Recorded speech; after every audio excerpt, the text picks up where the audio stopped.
Okay, good morning, everybody. Thanks for joining us today. You are at the CSH Older Adult Training on Health Benefits webinar. I'm just going to go through a couple of housekeeping slides. Hopefully, everybody can hear me. You have two options for audio. You can listen through your computer speakers, or you can call in through your phone. As displayed on the screen, just click on that gray audio button on the right-hand side to switch between the two. We'll be taking all questions and comments through the chat box today, so be sure that's enabled too. You can find that along the top right-hand side of your screen. Just click chat and the window will appear in the right-hand side panel. There's a couple of other tools. We may be asking for some feedback or annotations throughout the webinar. And those tools you can find underneath the participant panel. There's a raise hand, the check, and a red X, and there's some emojis. And then along the top there is a toolbar with different options to annotate if we are doing a poll or a discussion slide. So a little bit about CSH. If you don't know who we are, we're a national nonprofit organization with regional offices and staff throughout the country. We focus on supportive housing and housing solutions to improve the lives of vulnerable people. We also help communities maximize their public resources through creating supportive housing. And our ultimate goal is to build strong and healthy communities. And we do that through our 4 lines of business, which are training and education, lending, policy reform, consulting, and technical assistance. I'm going to go ahead now and pass it over to Gretchen, who is going to walk us through today's presenter. Thank you, Tim. Good morning, everyone. We're really glad to have you with us. And we are now on our second webinar since the pandemic began, and it's always nice to gather with you in this new time. I did want to just introduce myself, Gretchen Brixson. I'm the CSH Los Angeles Associate Director. And then Vanessa Rios is with us, and Vanessa is Senior Program Manager at CSH. She is very active working on different issues, including workforce, property management, employment, and older adults. So we are your team. But most importantly, we are excited to have Eileen Harper with us. Eileen is an expert in the area of health benefits. She is the Executive Director at the Center for Health Rights, and she is going to be talking today with us about a very thorough overview of health benefits and how you also obtain health benefits, some practical tips for obtaining health benefits for your clients. So with that being said, I'm going to turn it over to Eileen, and we will get started on our presentation. Let me jump in before Eileen does, just to mention the agenda today. I realize that I didn't say that part. So we are going to be talking specifically about Medicare and Medi-Cal, and then we will go into the Medi-Cal program and benefits in some depth. That's often a great resource for an individual that has been homeless or formerly homeless. And then, as I mentioned, we are going to be actually helping you understand how you obtain Medicare and Medi-Cal for your clients. We do want to be sure that this is interactive, so we will have a break in the middle, and we will also be giving you a chance during that break to think about a question that we will post and have you chat about it. The goals for today are going to be just very broadly to provide an overview of Medicare and Medi-Cal and to introduce ways to help older adults obtain health care benefits, which is so important. Okay, with that being said, now I will turn it over to Eileen to tell us about the Center for Healthcare Rights, her role, and then get started on the session. Thank you. All right, thank you, Gretchen. Can everyone hear me? Yep, All we right, can hear you. Okay, thank you, Tim.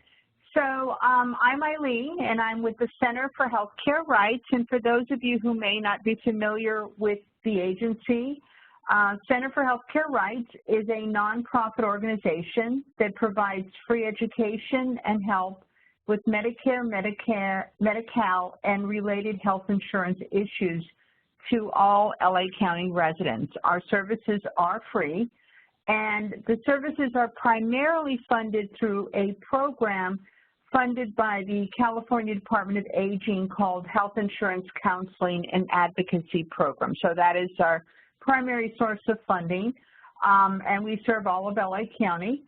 The agency has been in existence since 1984, so the agency has a long history of providing services in LA County. Next slide, please. So for those of you who are interested in maybe either calling our agency or referring clients to us, this is our telephone hotline, 1-800-824-0780. We are open, our normal hours are 8 to 5, but during the pandemic, the hours are actually 9 to 5:30 because everybody is working by remote access. You can also visit our website and check out some great information on various Medicare and Medi-Cal topics and learn more about the agency. Next slide. So as Gretchen mentioned, we're going to talk a little bit about Medicare eligibility and benefits, but primarily from the perspective of providing a context for our main point of discussion, which is really Medi-Cal for older adults. So the purpose of talking about Medicare first will be to sort of help you distinguish eligibility and benefits that are covered by Medicare versus Medi-Cal. And then we're going to go into some depth about talking about Medi-Cal programs for older adults. Now, we're not going to talk about all of them, but we're going to be talking about for essentially most of the programs that are for older adults. And then we'll also look at Medi-Cal benefits and then talk a little bit about the role of Medi-Cal health plans in providing benefits covered by Medi-Cal. Next slide. So let's start with sort of understanding the key differences between Medicare and Medi-Cal. So Medicare is a national health insurance program, which is primarily based upon eligibility for Social Security benefits, either Social Security retirement or Social Security disability. So most people who have Medicare are generally eligible for either Social Security retirement or Social Security disability. And most Medicare beneficiaries are either age 65 and older, that's about 85% of the population, or under the age of 65 and have Medicare based upon the fact that they have a permanent disability. Now, in contrast, Medi-Cal, which is California's Medicaid program, is primarily based upon meeting income limits. So everybody who's on Medi-Cal is low income. However, there are different income limits for different Medi-Cal populations, and we'll talk a little bit about that. In addition, the Medi-Cal programs for older persons and younger persons with disabilities also have what we call resource limits, and we're going to talk about that in more depth later on in the presentation. Next slide. All right, so in terms of Medicare again, Medicare is a federal health insurance program that provides health insurance coverage to currently about 60 million Americans who, again, are either age 65 and older or under the age of 65 and have a permanent disability. So one of the primary things we want to understand today is that eligibility for Medicare is not based upon how much money you have. It's not based upon your income. It's not based upon your resources. It's based upon Medicare eligibility requirements. Okay, next slide. Okay, so again, who's eligible for Medicare? So again, persons age 65 and older who are eligible for Social Security retirement. Now we say eligible for. They don't have to be collecting benefits, but they are eligible for those benefits. Secondly, persons under the age of 65 who have a permanent disability and are eligible for Social Security disability benefits. Again, they are eligible. They may not necessarily be collecting the benefits. Okay, next slide. All right, now let's take a look at this slide, which is there is a population of people who are not eligible for Social Security retirement benefits who can establish Medicare eligibility, but they have to meet the requirements that you see on this slide. They have to be age 65 or older. They have to be U.S. citizens or permanent residents, and they have to live in the U.S. for at least 5 years. So if they meet these minimum requirements, if they're not low income, they can buy Medicare. They buy Medicare Part A and B. If they're low income, they may be eligible for the state to pay the Medicare premiums, and we'll talk a little bit more about that program in a second. So essentially, the folks that qualify for Medicare in this group are primarily folks who are older adults who came to the U.S. later in life, who are not eligible for Social Security benefits, but they can buy into Medicare if they're not low income, or if they're low income, the state may be paying their premiums. Okay, next slide. All right, so let's talk about the Medicare Savings Program, because this is the program under which someone may be able to get Medicare benefits as a low-income beneficiary, even though they're not eligible for Social Security retirement. So the Medicare Savings Program is a program that focuses on paying Medicare premiums, Part A premiums, Part B premiums. The person has to meet the income eligibility requirements, and the applications for this program are handled by the LA County DPSS. And I've identified the application form by the application number.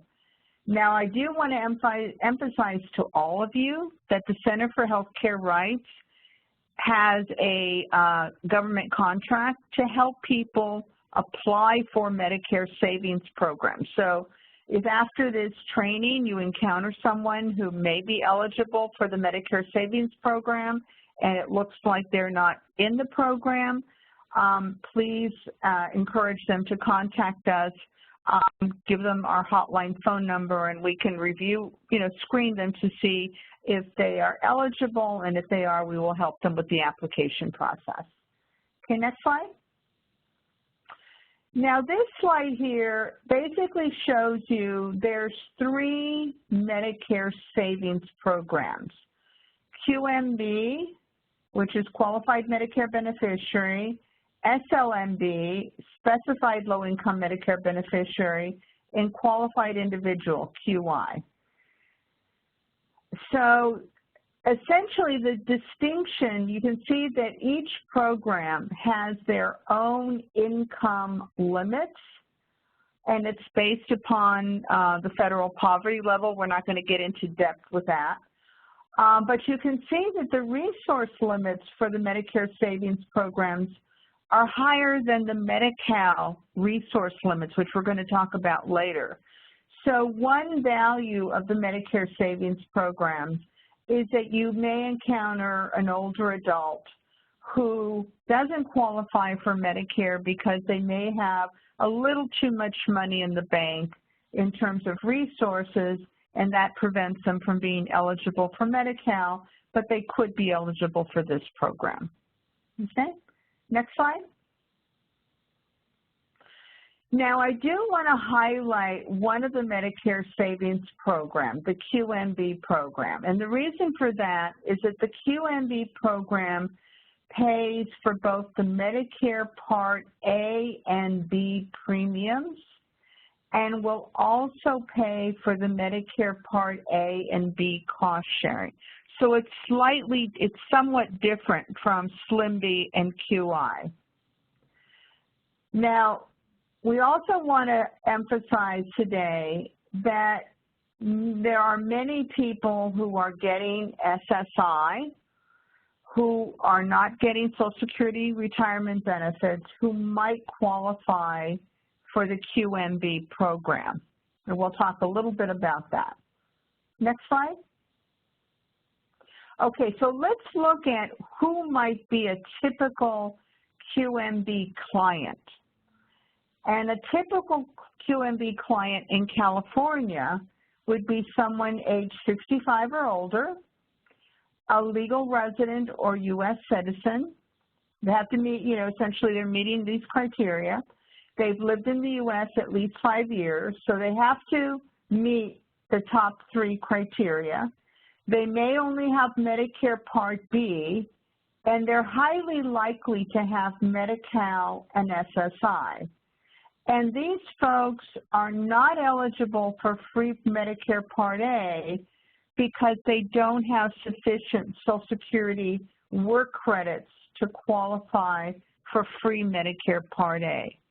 So again, most of the people who are going to fit this profile are generally either legal immigrants who came to the U.S. late in life who don't have enough work history and don't qualify for Social Security retirement, or someone who is on SSI, they're U.S. citizens, but just for a variety of reasons never worked enough to establish eligibility for Social Security retirement.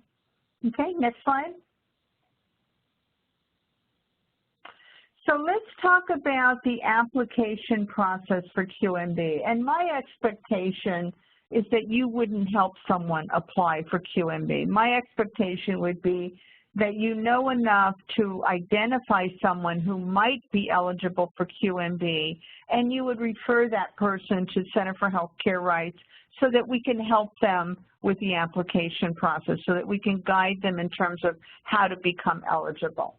So the first step would be they have to establish eligibility for Medicare Part A, and they would do that by applying for Medicare Part A at the Social Security Administration, but they have to do so during an enrollment period, a Medicare enrollment period.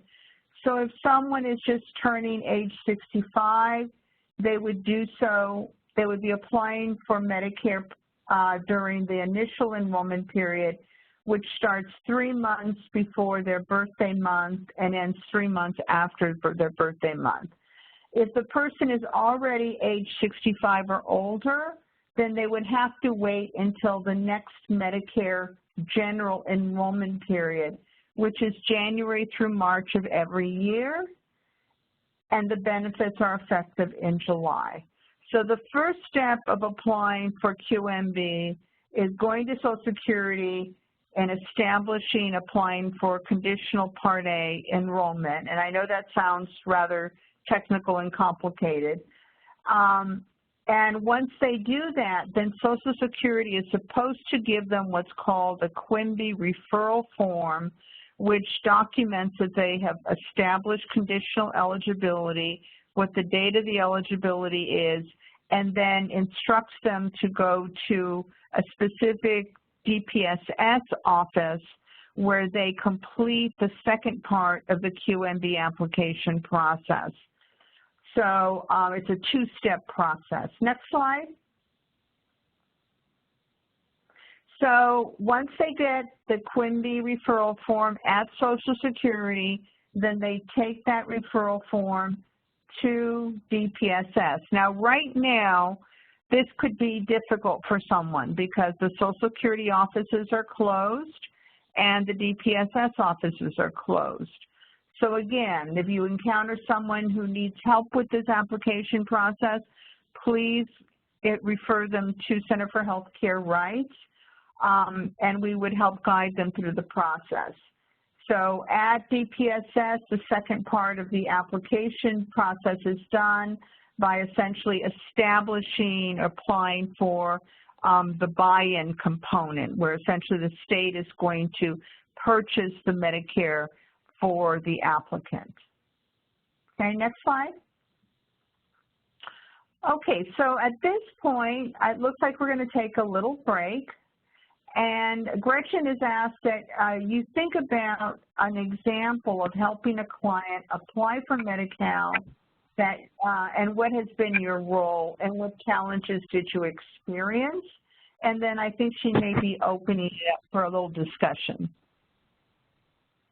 Yes, thank you, Eileen. So we will be just taking a 2-minute break just to let you stretch and get more coffee or whatever. And then we're going to have a chat. And if there is someone who actually would like to share a situation, we'll have you raise your hand and give you the audio.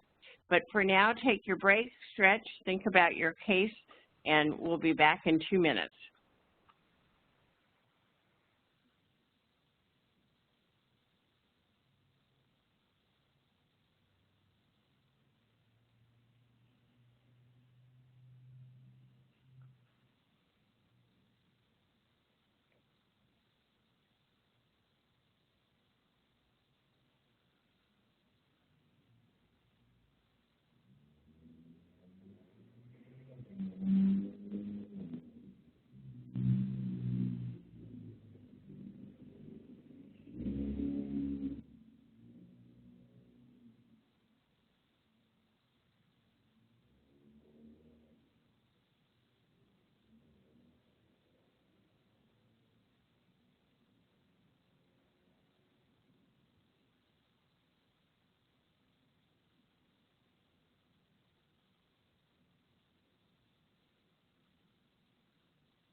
Gretchen, are we ready to get started? Yes, let's get started. Thank you, Eileen. So so before we jump into what is Medi-Cal, we'd like to have you use the chat function to just talk a little bit about any cases that that you may have encountered. Let me throw it open, and if anyone has a case that they either struggled with or it went well when they were helping someone apply for Medi-Cal, and maybe you can just put a few words in the chat box.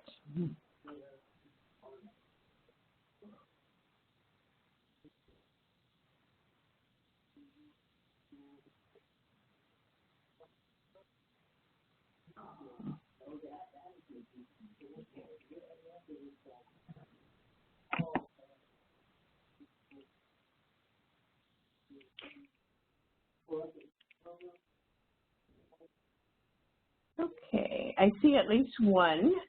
So maybe I could ask Vanessa just to read that out for us.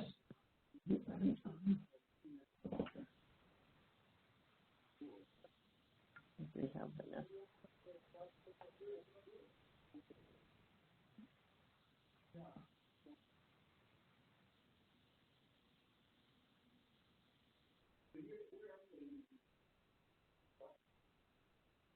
Okay, I'm not hearing Vanessa, so I will go ahead and read it. We have someone who said, when I've assisted my clients, I have provided them the phone number so they can contact Medi-Cal and request their forms be sent to them to complete, or I've helped them apply online. So either complete the forms or apply online. And then someone else says, the biggest challenge has been waiting on the phone for a long time to be answered. That is a good challenge. And then we're getting some questions about asking for the slides, and I just want to assure everyone we will be recording this session and sending those out. Is there anyone that is on the phone that has had a real challenge with a client that was trying to apply for Medi-Cal? If there's anyone who has a thorny problem, if you could just hit the raise your hand, we will unmute.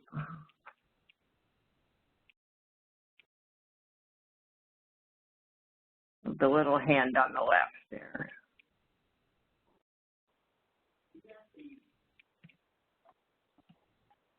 Okay. I see. There is. Hey, Gretchen, yes, I see go there's one ahead. person who raised their hand. I'm going to go ahead and unmute you. Yeah. So if you can just share your story, that would be great.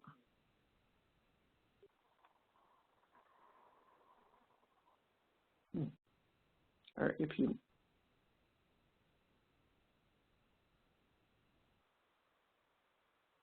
Might be having some audio trouble. How about we move on to another person? I think Michaela had something to share as well.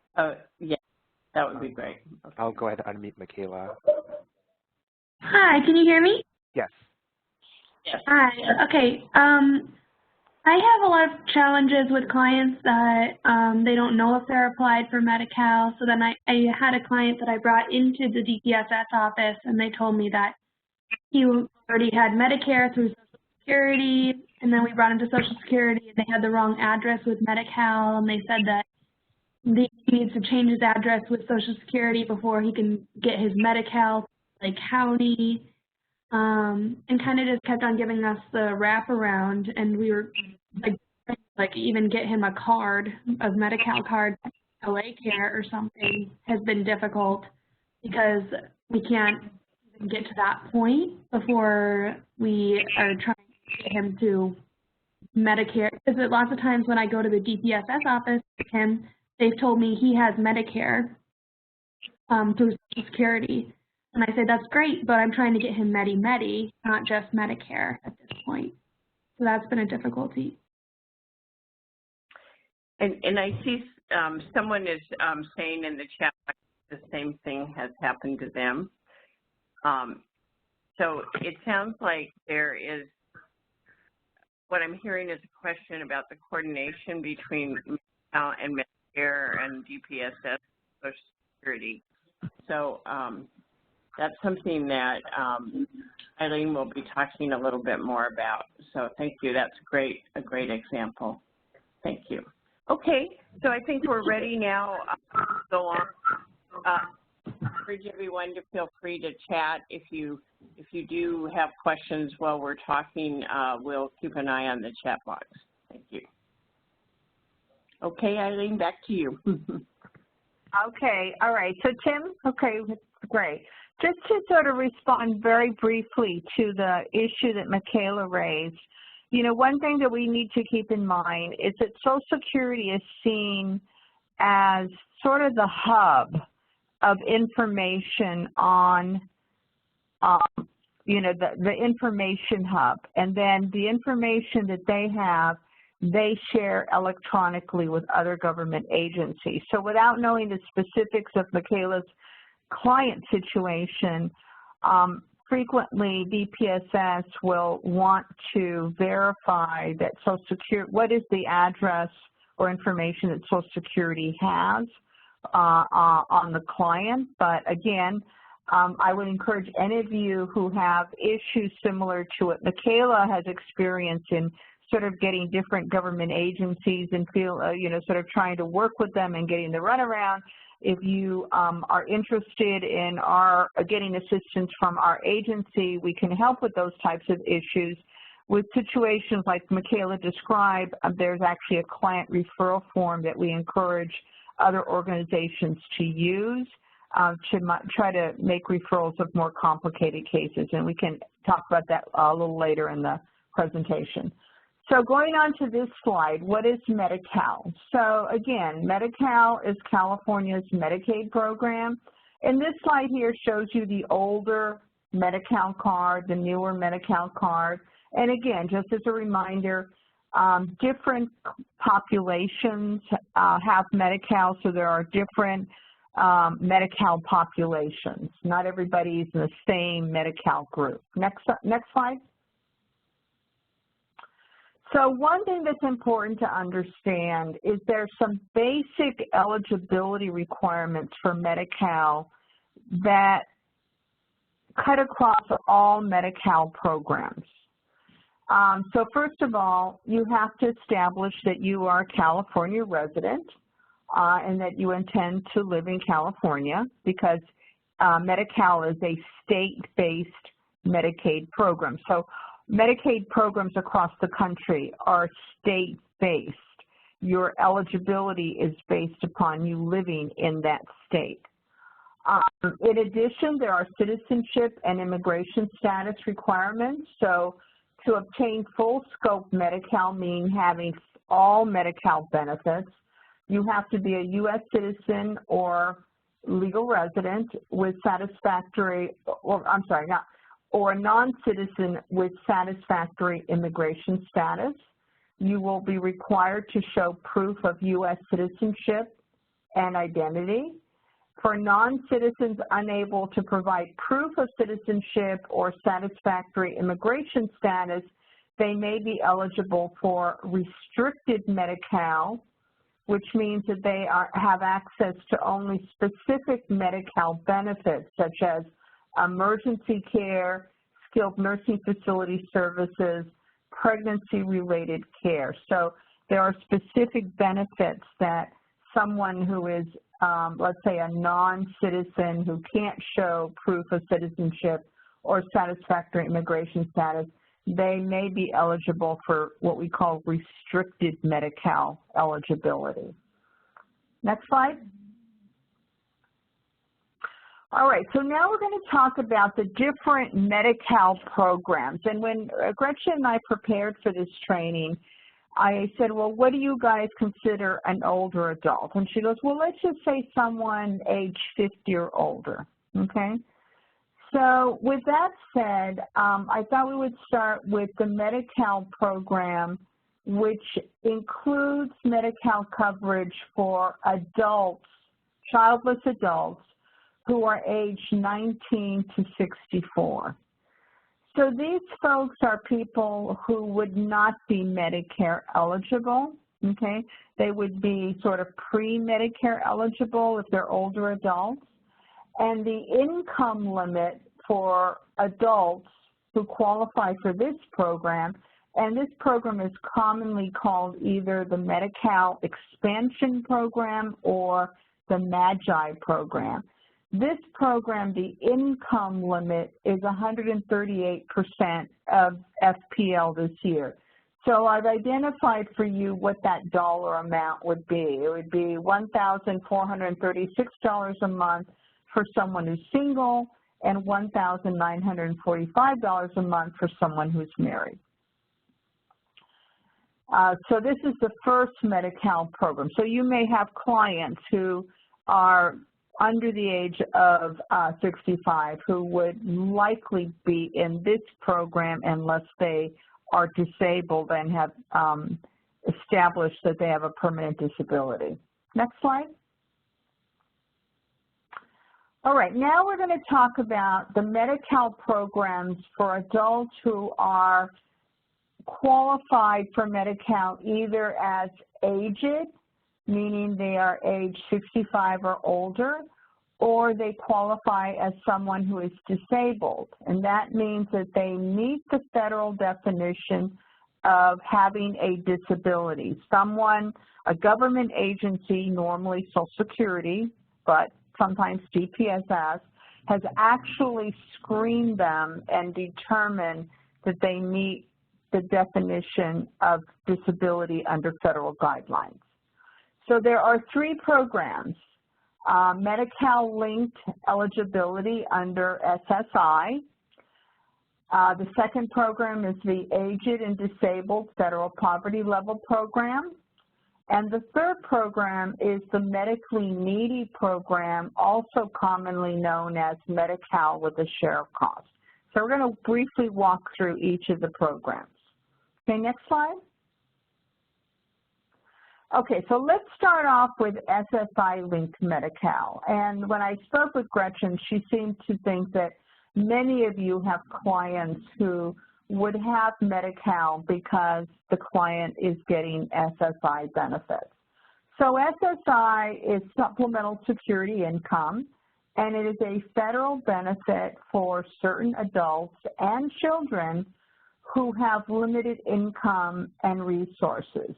The Social Security Administration administers this program, so any applications for SSI would have to be done through Social Security. And in terms of who's eligible for SSI, children and adults who are disabled, and there's actual medical standards that they would have to be reviewed for to determine their disability. That's one group. A second group are persons who are age 65 and older. Just by meeting that age test, they potentially would be eligible. And then the third group are persons who are eligible for SSI. They're either U.S. citizens or legal permanent residents. Now, there are some categories of what we call aliens, people who, let's say, are not legal permanent residents who might be eligible for SSI. We're not going to discuss those folks because they have to meet very specialized criteria. Okay, next slide. Now, in addition to meeting the criteria and sort of fitting into one of those eligibility buckets that we just discussed, they also have to meet the income and resource limits to qualify for SSI. So on this slide, you see what the income limits are for a single person, $943.72, and that is the SSI limit for California for this year. And for a married couple, it's $1,582.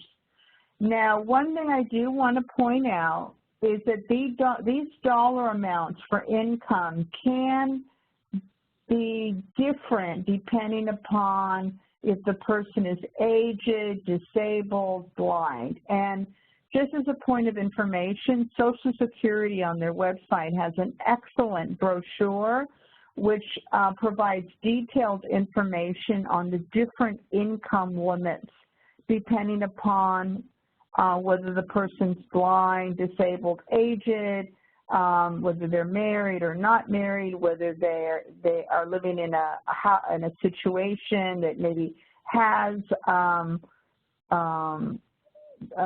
different types of accommodations. So I encourage all of you to maybe look for that brochure on the Social Security website because it's an excellent brochure. Okay, next slide.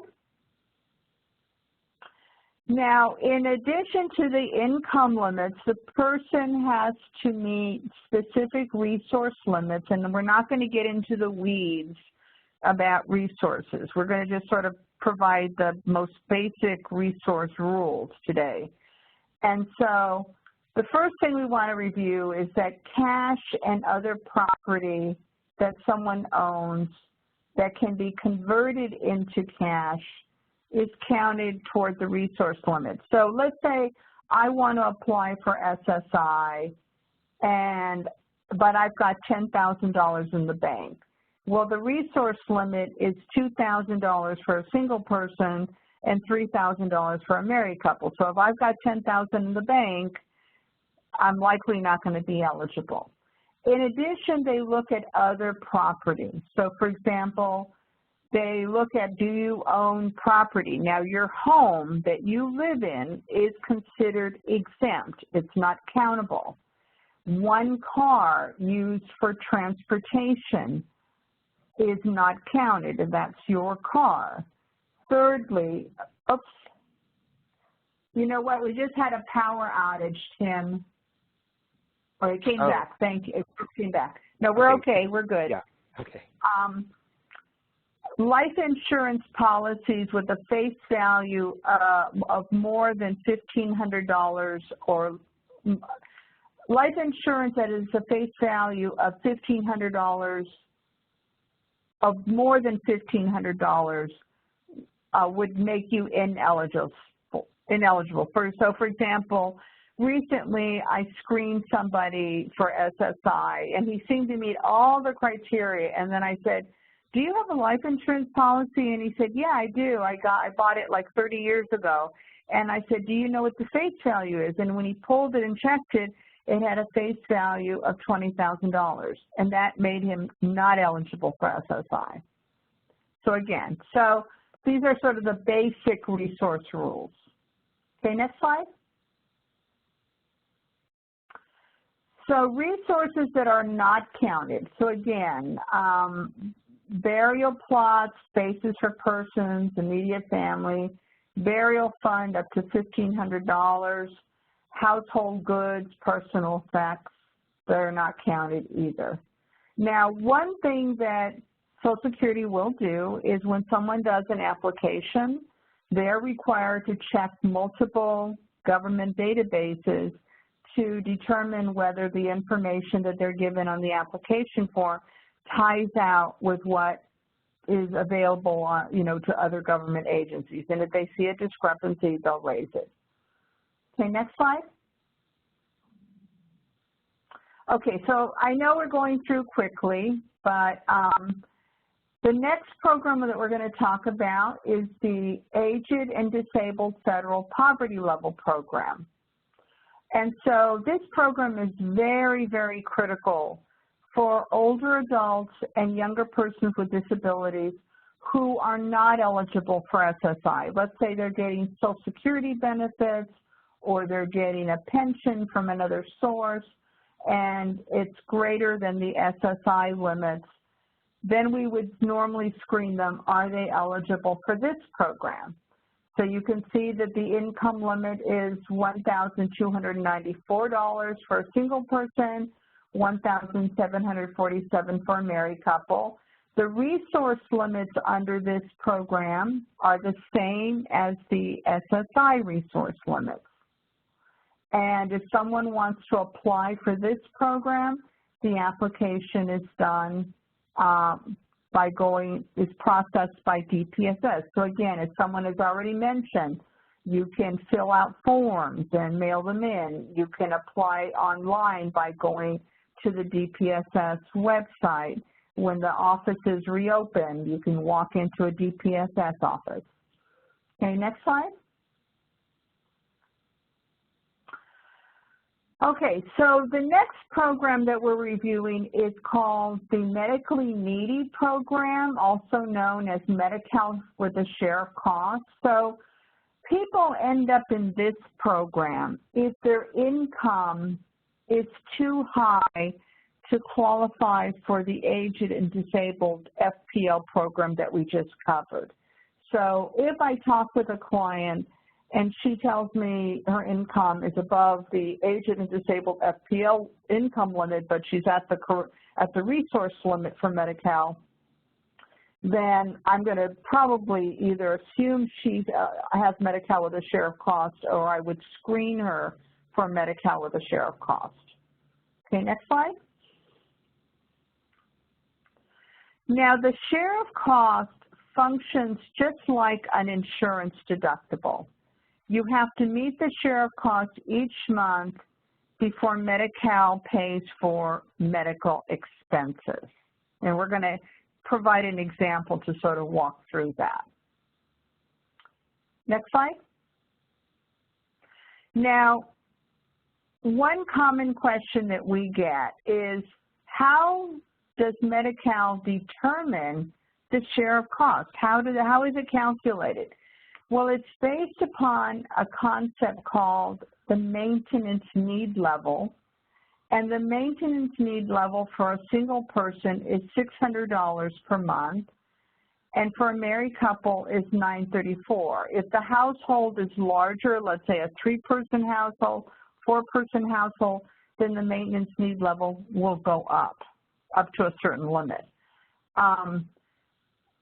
Now, one thing that clients will, of course, point out to you and to me is nobody lives on $600 a month in California if they're single, or $934 a month if they're married.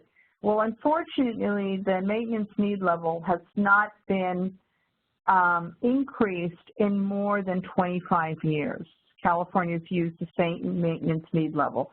So it's a very antiquated formula, and it is very unfair, and clients will point out to you it's very unfair, but unfortunately, these are the numbers that we have to work with. Next slide. So let's just walk through an example, and this is just a very gross example of how Medi-Cal with a share of cost is calculated. When when a DPSS worker calculates eligibility under Medi-Cal share of cost, it's a little bit more of a complicated process, and they look at whether the person is eligible for a variety of deductions. We're not going to do that today. So let's look at our simple example. My client has a gross income of $1,500. We subtract what's called a $20 general income exclusion, which is done right off the top, $20. We come up with a countable income of $1,480, and then we subtract the maintenance need level for a single person because this client is single, and then we come up with a share of cost of $880. Now, again, this is a very simplistic example. If the person were Medicare eligible, then we would give them credit for paying their Medicare premiums, but we're not going to do that today.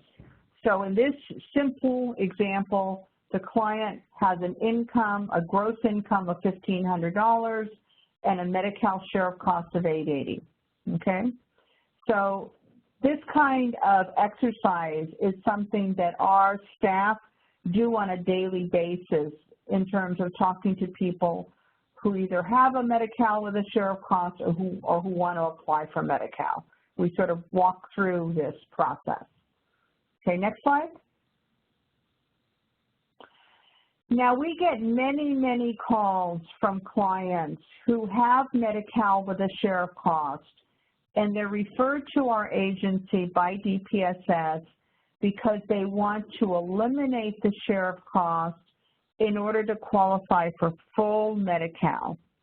And they want to qualify for full Medi-Cal because they want specific Medi-Cal benefits, like, for example, maybe they want in-home supportive services, or maybe they really need the dental benefit. So we will walk through with them. There's two ways to eliminate Medi-Cal, to eliminate the share of cost. The permanent way, the way to permanently eliminate the share of cost, is to purchase medical insurance each month, and by doing so, you are reducing your excess income, your countable income, so that you can qualify for full Medi-Cal. So by spending money on insurance, they're bringing that gross income down to the income limit for the aged and disabled FPL program. So they would purchase any of the types of insurance that you see on this slide here. The typical insurance generally is dental insurance. That's easy. And our agency can help people figure out how much they would need to spend on insurance to eliminate the share of cost. The other way to eliminate the share of cost is to use your medical expenses, either paid or unpaid medical expenses. But that really works effectively if you're only trying to eliminate your share of cost for let's say 1 month or a few months. So let's say the client just wants to eliminate the share of cost for a short period of time so that they can use the dental benefit under Medi-Cal, and they want Medi-Cal to pay for the dental services. Then eliminating the share of cost by using medical expenses can work, okay? So this is something that I wouldn't expect you to figure out, but you can see that this is something that our agency can help people, you know, essentially establish full Medi-Cal by using one of these two methods. Okay, next slide. So let's look at using medical insurance to eliminate the share of cost. So again, we're looking at the client with a monthly gross income of $1,500. We do the standard general income exclusion of $20. She has a net income of $1,480.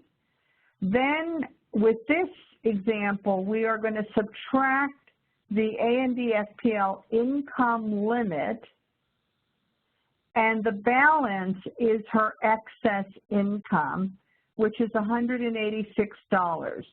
So using this example, we are estimating that this client needs to spend $186 on medical insurance in order to eliminate her share of cost each month. And again, that share of cost was over $800. So the client might say, you know what, it's worth it. Spending $186 each month on insurance is worth it if I can get rid of that share of cost.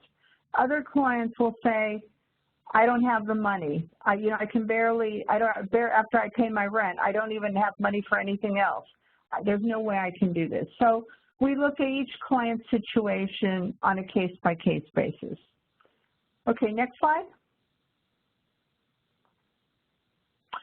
Okay, so we talked about eligibility for Medi-Cal under the different Medi-Cal programs for adults. Okay, so we've walked through the eligibility for different Medi-Cal programs. Now we're going to talk about Medi-Cal benefits. So if you look at this slide here, you see that we've provided a listing of most Medi-Cal benefits. The slides that are on the left-hand side are the benefits that Medicare covers. Medicare covers those same benefits shown on the left-hand side. But on the right-hand side, those are benefits covered by Medi-Cal currently that are not covered by Medicare.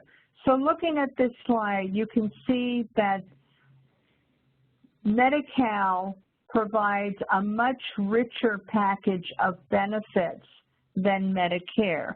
So for those of you who serve clients who do have Medicare, you can see that Medi-Cal provides a whole range of benefits that Medicare doesn't. And probably some of the most important ones would be those long-term care services and supports, such as in-home supportive services, the home and community-based services, the CBAS program. But again, the dental services are very important, the vision services, medical transportation.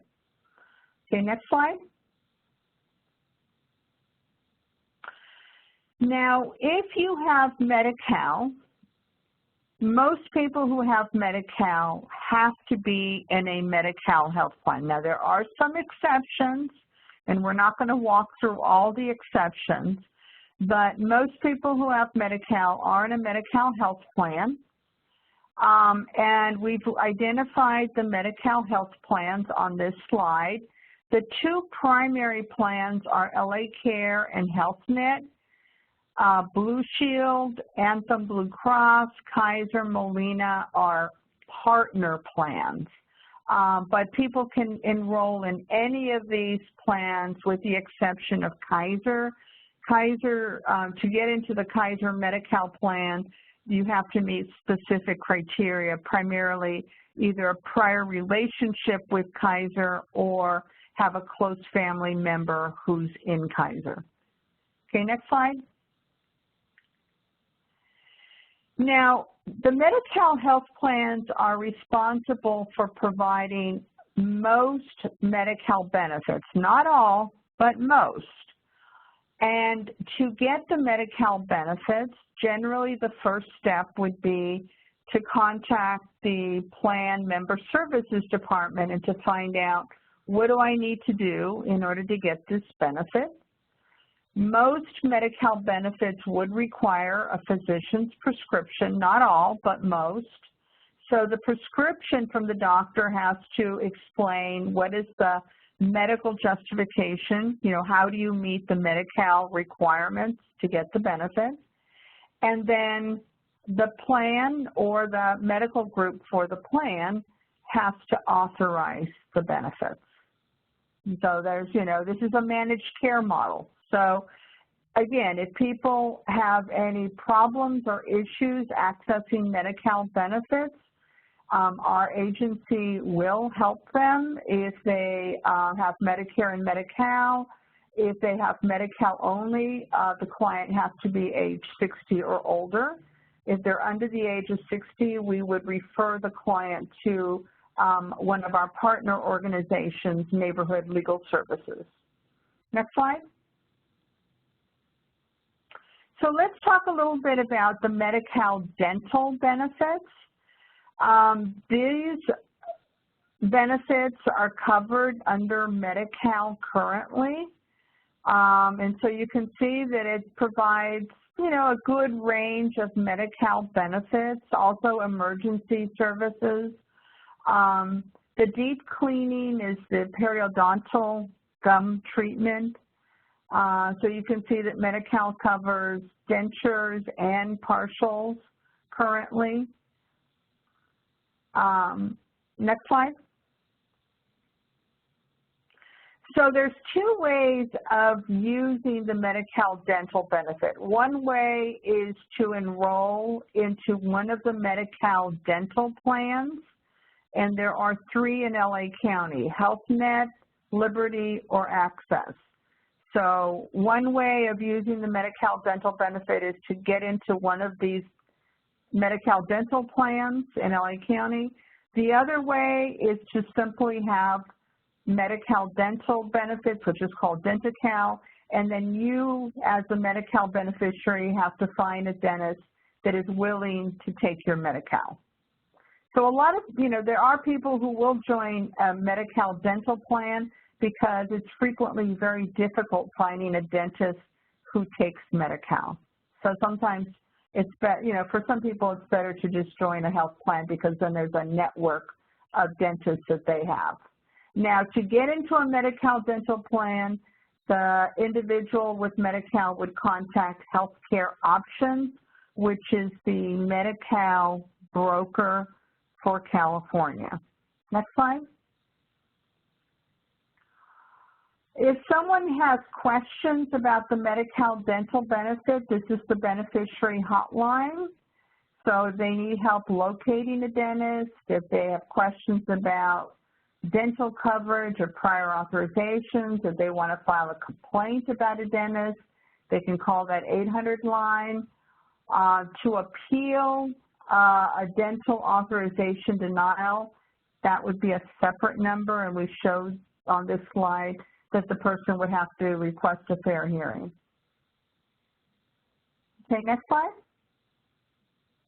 Now, currently, Medi-Cal does have a vision benefit, which includes not only a routine eye exam every 2 years, but as of this year, the eyeglasses are also covered under Medi-Cal. So the eyeglass benefit was brought back January of this year. Okay, next slide.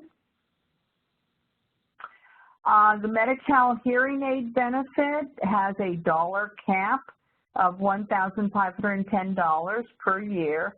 So basically, you can get 1 to 2 hearing aids, whatever the supply costs are, repair costs, batteries, etc. That's the dollar cap for the year. So if your client wants a hearing aid that costs more than $1,510, then the vendor, the Medi-Cal hearing aid vendor, is most likely going to say you can't get that hearing aid because it's the dollar amount, the cost is too high, and it is considered illegal for the vendor to basically bill Medi-Cal for the up to the cap and then charge the beneficiary the difference. That's considered illegal. It's considered balance billing. Okay, next slide. Now, under Medi-Cal, there is 2 transportation benefits. The first benefit is the non-emergency transportation benefit. And under this benefit, the person travels by medical van to either medical appointments, dental appointments, to go to the pharmacy, to get mental health services. So under this benefit, you need a prescription from your doctor, your dentist, your mental health provider that explains why you have to travel by medical van. Why is it medically necessary? What is your medical condition or physical disability that doesn't permit you to travel by car or public transportation? So I've identified a couple of examples of clients who would use this benefit. So for example, let's say a wheelchair-bound client who goes to dialysis in a medical van. That would be an example of someone who would qualify for this benefit. Another example would be, let's say, a client who's bedbound at home who travels by medical van on a gurney in a medical van. Another example that's not on the slide might be someone who, let's say, has a serious psychiatric mental health condition, who it's not safe for them to travel by car or public transportation. They need to go by medical van, and obviously the doctor has prepared a prescription. Okay, next slide.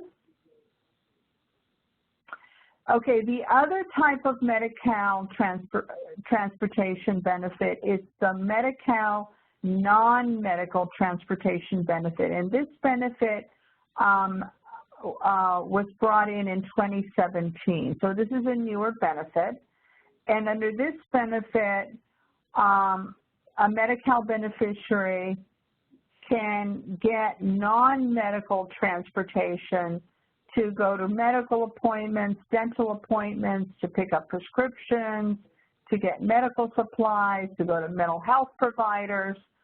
In this situation, the person is able to travel by car or taxi or public transportation, so they don't need to go by medical van. However, what they have to demonstrate is that they don't have a driver's license, they don't have a car, or they don't drive anymore. And because of that, they meet the requirements for this transportation benefit. So if someone wants to use this benefit, they would contact the Medi-Cal plan, and they would have to get prior authorization for the transportation. So most of the Medi-Cal plans have a transportation vendor that they subcontract with. And so if you call the plan, then they give you the phone number for the transportation vendor, and then you basically get the prior authorization through them and make all the arrangements through them. In addition, if you need to use this transportation benefit and you require an attendant, this benefit can also provide the transportation for your attendant as well, okay? Now, I do want to mention something not on the slide, which is for either transportation benefit, you need to allow up to 5 days to make the arrangement. So you can't just call the plan, your Medi-Cal plan, same day and say, I need the transportation today. You have to allow anywhere up to 5 days for the arrangement. So I encourage all my clients that you call well in advance to make the transportation arrangements. Okay, next slide. Now, we're going to sort of get off topic a little bit at this point and cover a couple of slides about California's budget situation. So I think all of you understand that the COVID-19 public emergency has had a serious impact on the California budget. And, a few weeks ago, the governor had made an announcement when he issued what's called his May revise, which basically made the announcement that California had a budget deficit of $54 billion over the next 2 years. And the budget that Governor Newsom presented for review basically called for cutting about $14 billion out from the budget for certain services, and certain budget cuts would be triggered by California not getting federal funding by July 1, 2020, okay? So the purpose of us walking through this is to show you how the Medi-Cal program might be impacted by the California budget situation. And I say might be impacted. Okay, next slide. So first of all, the SSI program, which California contributes to, it may be impacted in that California funding for SSI would go down to the federal minimum, which would have a tangible impact of potentially people getting $4 less a month next year. The other benefit in terms of in-home supportive services, the budget cuts that the governor has recommended include a 7% reduction in hours for all in-home people, for all Medi-Cal beneficiaries who are getting in-home supportive services, and that would be in effect potentially as of January 1 of next year. And that would impact about 560,000 Medi-Cal beneficiaries who are getting in-home supportive services. Next slide. Now let's walk through the trigger cuts, okay? So these are the trigger cuts that affect the Medi-Cal program. So first of all, with regard to the Medi-Cal benefits, these are the specific Medi-Cal dental benefits that might be cut So that includes the partial dentures, the root canals, the gum treatment. So potentially those could be cut as of January 1 of next year. The other trigger cuts under Medi-Cal that it would affect Medi-Cal medical benefits focus on the Medi-Cal optional benefits. And so the services that you see in the second group, the vision benefit, the eyeglasses, the audiology, podiatry, acupuncture, outpatient therapy, CBAS, MSSP, those benefits are within the Medi-Cal optional benefits for adults, and those potentially might be cut from as a Medi-Cal benefit for adults. And again, the optional word is might. Okay, next slide. So we covered a lot of material in our presentation today. So just as a reminder, please, if you want to refer clients to us, this is our 800 hotline, and I can actually send our client referral form to Gretchen and Vanessa, and they can send out our client referral form to you as well. And I guess at this point, Gretchen, I think, is going to want to open it up for some questions. Yes, thank you so much. I know that there's been a lot of information, and so we are going to watch the chat box, and also if you would like to ask a question verbally, to raise your hand. And I believe Vanessa is there, and she'll be reading out some of the questions. Yeah, I'm here. Sorry, I wasn't able to connect earlier. I was on mute. I have a question from Norma Hernandez, who's asking, Eileen, if a person retires and has medical coverage through their previous employer, could they still be able to pay for Medi-Cal under the order to receive IHSS benefits? And that's from Norma. Okay, so let me make sure I understand the question. So the question is, the person has Medi-Cal, they retire, and they're eligible for retirement health insurance coverage from the former employer. So I'm assuming that they're probably eligible for Medicare as well. So if that's the case, then Medicare would be the primary insurance. The retiree coverage would be the secondary insurance, and then Medi-Cal would be the third insurance. And the reason for that is that under the Medi-Cal program, if there is evidence of other insurance, the other insurance pays before Medi-Cal pays. Now, if the person is specifically interested in retaining their in-home supportive services, obviously Medicare doesn't pay for in-home supportive services, and the retiree coverage most likely does not as well. So most likely they would still potentially be eligible for in-home supportive services under Medi-Cal. But for any medical services, the Medicare is first, the retiree coverage is second, and then Medi-Cal is last.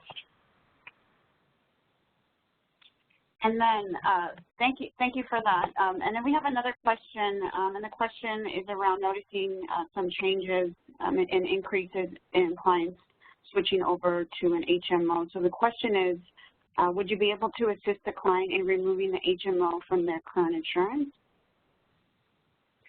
Okay, so assuming the person has so I don't know if we're talking about a Medicare HMO plan or a Medi-Cal plan. So let's address both. So let's say the client is in a Medicare HMO and they want to get out and they have Medi-Cal. Because they have Medicare and Medi-Cal, they have an opportunity to make changes in their Medicare plan coverage more frequently during the year. So they get, essentially, they can make a quarterly change in their coverage. So if a client comes to me in June and says, Eileen, I somehow got myself in this Medicare HMO, I don't know what happened, I need help getting out, then I could help them get out. But The issue is whether they have made any other changes in their coverage during that quarter. So the quarterly changes would go January through March, April through June, July through September, and then October through December. So if that person had already made a change in that quarter, we might not be able to get them out, but definitely refer them to us in order for us to evaluate the situation, because there might be other special enrollment periods that might work. Now, if the person's in a Medi-Cal HMO and they simply want to change from LA Care to HealthNet or HealthNet to Blue Shield, that is done by Healthcare Options, which is the Medi-Cal broker, and we can help guide them through that process. Thank you for that. I think for some of the folks that are attending today, you might have a few referrals coming your way. I hope that does answer your question. So I also want to highlight again that if folks don't feel comfortable typing, feel free to ask a question by raising your hand, and we'll go ahead and unmute you.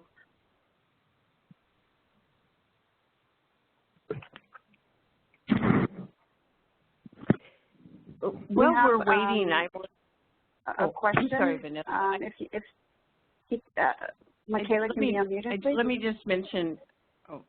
Let me just mention that I know that sometimes folks are working with individuals on general relief, so and that's a little bit of a different focus. But if you do have any questions related to the general relief and the Medi-Cal, be sure to put those in.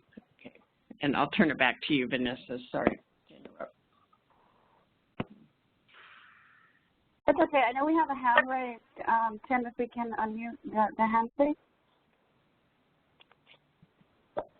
Hi, it's Michaela again. I have a question regarding, I have a few questions actually. Do you have any in-home services that you can provide? So if we refer a client, are they able to meet with you all in person? If, for example, like I have a gurney client that isn't really that vocal, I would love to be able to assist in person with them. And then also when you're meeting, or so say you are talking to a client, are you able to access their medical records as well, or their Social Security Medicare records, so then we can make sure that we can all be on the same page, or is that something that they have to provide to you? Okay, those are two great questions. So the first question is, we're still in lockdown in terms of our services. So right now, our services are unfortunately limited to our telephone hotline, and that is at the direction of both our two local area agencies on aging funders. So both the City of Los Angeles Department of Aging and the LA County Department of Aging have instructed us formally that we are to not provide any in-person services at this point in time. Now, we will be having conversations with them shortly to, as LA County opens up, concerning at what point would they consider it safe for us to be able to go back to providing in-person services. But unfortunately, we're not quite there yet. The second question with regard to access of beneficiary records, if a person can give me their Social Security number and their date of birth, we are able to, or their BIC number, the Medi-Cal ID number, we have the ability to check their Medi-Cal record. With regard to checking their Medicare record, sometimes that is problematic, particularly with homeless folks, because they may not remember what the last address they may have given to Medicare. So sometimes we have issues because Medicare will not give us any information if the address that we give Medicare is not the address that they show. So sometimes it can be problematic in terms of Medicare if the client can't give us whatever the address Medicare shows. Okay, thank you so much. I really appreciate it.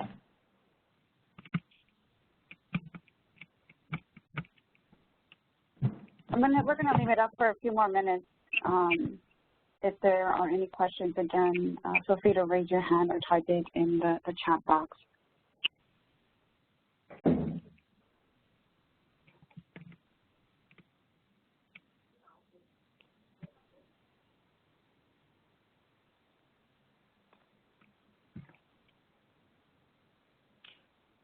While we're waiting, Tim, if you could advance the slide for one more. I did want to mention an appendix that we've added. It's a little bit of a cheat sheet for the different Medi-Cal and Medicare programs and where to apply. So I just wanted to mention that that's available for you also.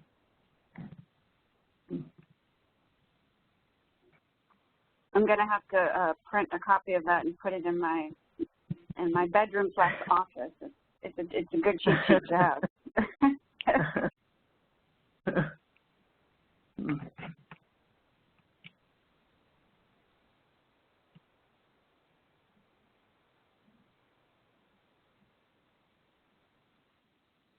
Okay. Question, I don't see any questions coming in. Yes, I was just going to mention that. Thank you, Vanessa, for being our voice here. Okay, so we are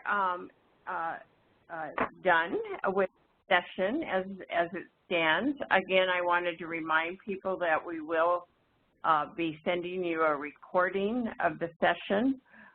We also really want to thank Eileen for her excellent overview and encourage you that if you do have clients that appear to be eligible for Medicare and Medi-Cal and you need a hand helping them with that, be sure to refer to Eileen and the Center for Healthcare Rights.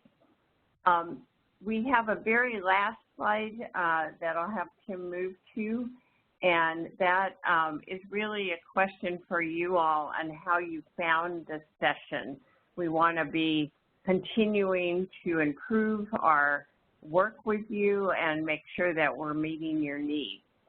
So if you would also just take a minute before you sign off to put a little information in the chat box about what you liked, what we did, or anything else about the session, we'd really appreciate it. There will be a little evaluation form that comes up on your screen after you sign off of the webinar. I want to remind people that our next session will be on July 15th, also at 10 o'clock. We're going to be having a physician assistant talk with us about addressing issues related to cognitive impairment and homelessness. So we hope you'll, if you haven't already gotten the calendar invitation, you will be getting one soon, and we hope that you'll be here on the 15th. So with that said, again, thanks to Tim, Eileen, and Vanessa for making this session happen. Thank you all for being here, and we look forward to engaging you in future webinars.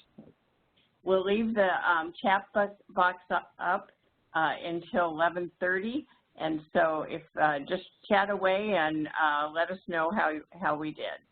Thank you again.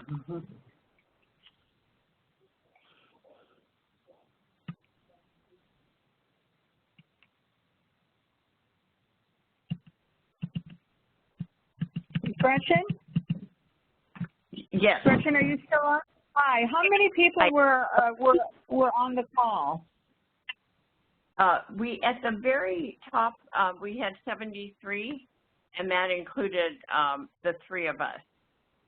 Okay, sounds good. It's just we need to count. That's all.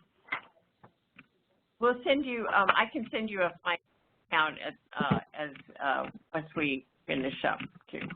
No, okay, sounds good. Okay. Sure. And if I send you the client referral form, would you be able to send it out to the participants? Absolutely. That's okay, yeah, because what I want to try to avoid is people referring clients directly to me. That's a very good point. So thank you for adding that. Okay, all right, thank you. Okay.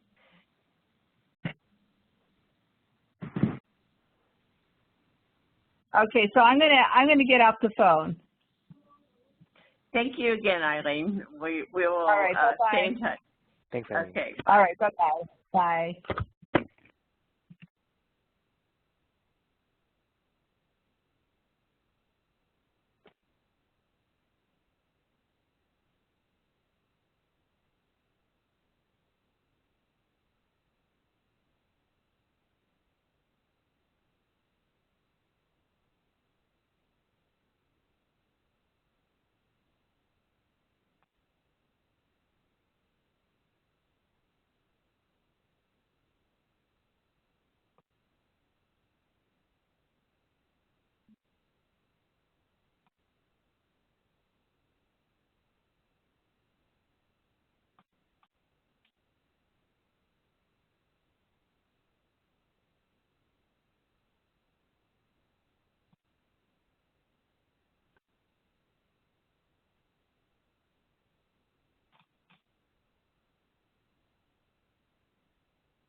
Okay, it is 11:30. We've gotten some very helpful feedback. I appreciate everyone, and we will be closing out now. Thank you again.